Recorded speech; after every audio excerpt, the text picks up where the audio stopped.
this video, mag-ipit tayo ng buhok. Ito, kailangan supply, tsaka ribbon, or ito pwede pag-ipit. Or yung mga,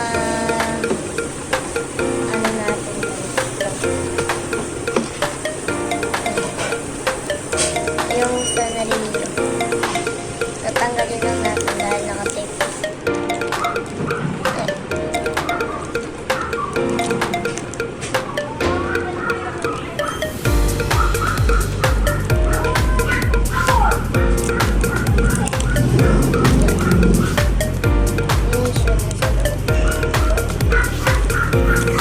Hindi ko siya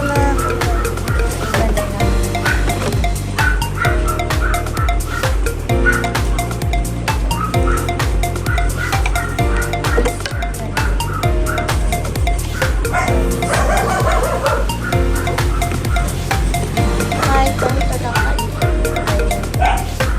Gantok sobrang. So, dapat masisip siya. Kakulay. Medyo kakulay. So, ito lang tayo.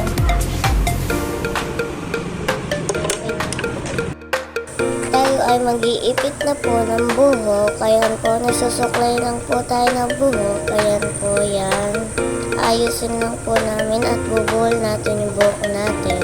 Ayan, iipit na natin. Ayan, nawakan yung buhok at susuklayin. At iipit na po. Ayan. Ganyan po ako mag-ayos ng buhok. Ayan, ganyan po pag-ayos ng buhok na trend. Ayan. Ayan, inipit na po natin. Ganyan. Tapos lalagay na natin ribbon. Bye-bye!